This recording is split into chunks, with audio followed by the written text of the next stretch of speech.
Hello, ladies and gentlemen of the Century League. My name is Nico T. I'll be doing your reviews for week 7.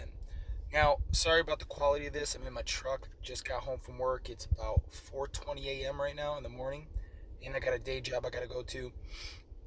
So I got to do it from my truck because my wife's sleeping inside, so I don't want to wake her up. But I'm also known as the owner, GM, and head coach of the Detroit Lions. So I'm going to do your guys' review for week 7. First game I'm going to be reviewing is going to be my rivalry game of the week. Rivalry game of the week. Sorry about that, guys. It's going to be the Chicago Bears going to the Detroit Lions. Now, this is going to be a rivalry game. It's one of the oldest rivalries here. And we're going to have them both at 3-2-1. So the winner of this could possibly take the top of the division. We're going to have the Chicago Bears being led by Aaron Rodgers and Ezekiel Elliott. Now the Lions, my team, I never start my guys until game time, just to kind of get into the psyche of everybody. I'm going to predict that the Lions are going to take this one by a blowout. So that game is pretty much done. Let's go to our second game we're going to review here. It's going to be the Seattle Seahawks at 3-3 against the Arizona Cardinals at 2-4. Now, ESPN projections have this at the Hawks at 100 and Arizona at 95. This is going to be my upset game of the week. I think Arizona is actually going to give the Seahawks a hard time, and they're probably going to blow them out. If not a blowout, it's going to be at least a 10 to 15 point win. We're going to have the Seahawks are being led by Lamar Jackson, Kerryon Johnson, and Kyler Murray and Alvin Kamara for the Arizona Cardinals. Now, I know Kamara, they're saying he's questionable. There might be some issues. I think he's going to play this week, so I think it's going to be all good. For our next game, we're going to have the Houston Oilers traveling to Denver. Houston Oilers are going to be at 4-2, and Denver's at 2-4. Now, Denver's got to turn this around. Denver's got to do something. Got to get to 3-4. Going 2-5 is going to be very difficult for them. The Oilers are going to be led by Prescott and Freeman, and we have Deshaun Watson and Cook for the Denver Broncos. Now, I really think Denver can pull this one off. It's going to be hard. The projections are, again, at 106 to 106.3, so it's pretty much a flat-out draw game. I still think Denver's going to win this one. For our next game here, we're going to have what I call our game of the week. This is two of America's teams. We're going to have Green Bay at 3-3 going to Green Bay to face Dallas at 3-3. Dallas is at 4-2. Now this game's going to be crazy. The projected scores are Green Bay at 87 and Dallas at 95. I see Dallas winning this one. I think both teams is going to be difficult, but Garoppolo I'm seeing is going to have a big week, and Ingram. So Carson also. I just think it's going to be too much for Green Bay to come over, and I think Dallas is going to win this one easily, dropping Green Bay at 3-4, which is going to be difficult for Green Bay, especially in the division that they're in right now. It's very difficult. It's a black and blue division. We're going through it. So let's go to our next game here. And, of course, we're going to have the red-hot Kansas City. Kansas City this year, just give props to that manager over there. They're killing it. They're kind of running away with it at 5-1. I know they've taken one loss, but the team, the way he has it set up, just looks amazing. They're going to be going against the Oakland Raiders that are going to be at 4-2. Now, Oakland's still doing good. I know they're having some issues with the team. There's a tight end he needs to replace out. That's why his projected score so low. Again, Kansas City's at 5-1.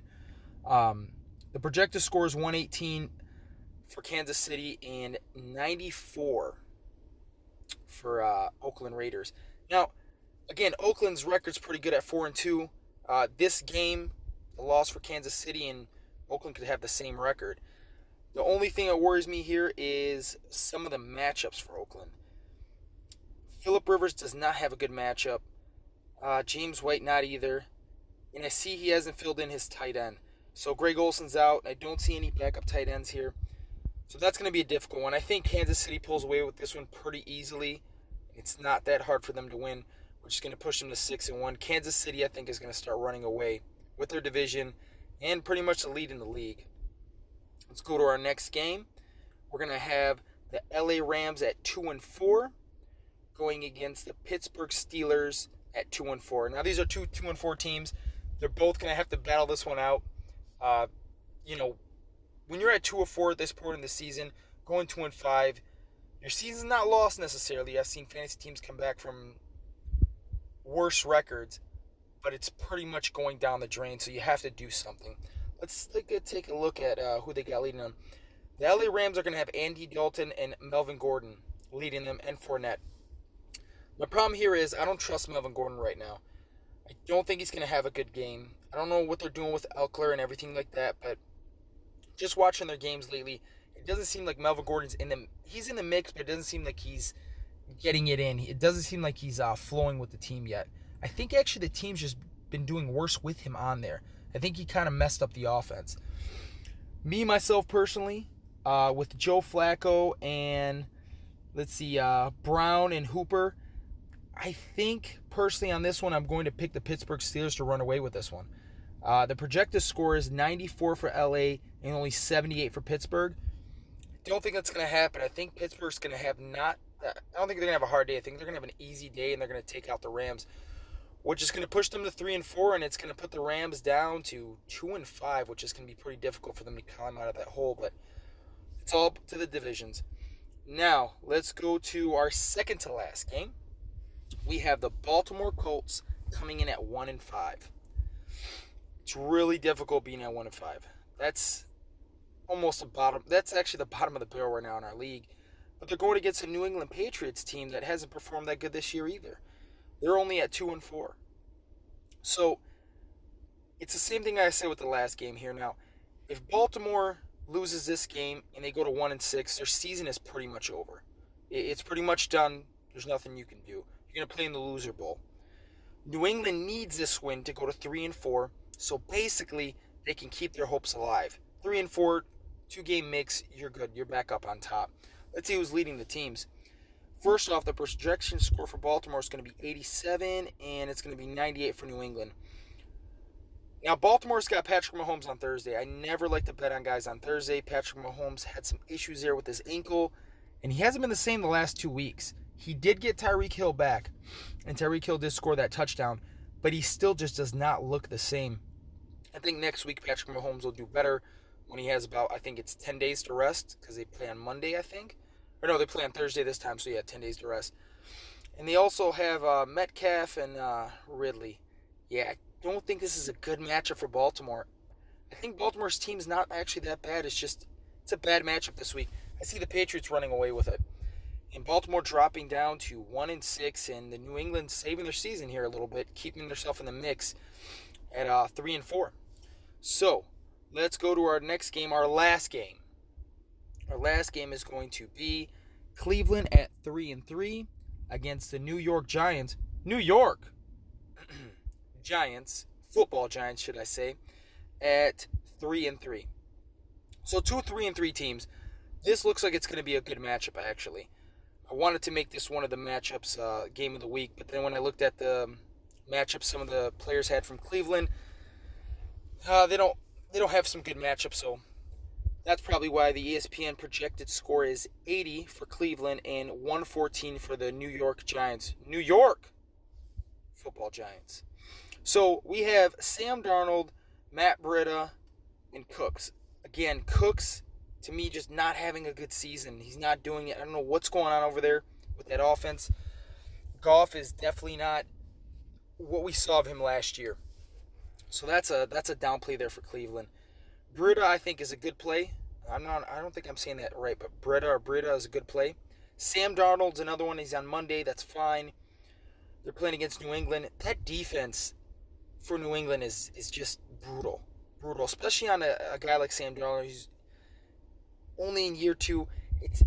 I don't see it working out. I see a very, very bad game, and unfortunately, I see Cleveland losing this, and the New York Giants, New York football Giants, running away with this one with Matt Ryan. Ooh, yes. And Michael Thompson. Michael Thomas. I'm sorry about that, guys. It's late. I've been working all day. Ha. But yeah, I see him running away with this one. I could see the 114 or the 80 to 114 projected scores. That all sounds good. So that's going to be your review. Sorry if I slurred a little bit and everything, guys. I'm really, really tired. Again, it's 4:30 in the morning. Got to wake up for work tomorrow, and I got to do my night job tomorrow. I do want to throw some challenges out there. I want to throw a challenge out there for next week. So next week, I would like to see personally the Chicago Bears. Hopefully I'm doing the Chicago accent right. I got some family in Chicago. I hope I'm doing the accent justified. But I like to see the Chicago Bears do the review for next week for Week 8. And I'd like to see the New York Giants, New York football Giants, do the highlights. I'll do the highlights this week. But I'd like to see those two guys split it up. I'm challenging them purposely to split it up. Let's see if you guys can do it. I don't think you guys can handle a full week of reviews and highlights. So I wanted you guys to split it up. Also to Chicago, Green Bay, and New York, who are in my division. I hope all your guys get injured and your teams just lose. It is a crazy division. So I'm going to leave you guys with that. Also, I want to say, remember 3 things, okay? The 3 most important things are family, faith, and fantasy football. You guys have a good day. I'm out.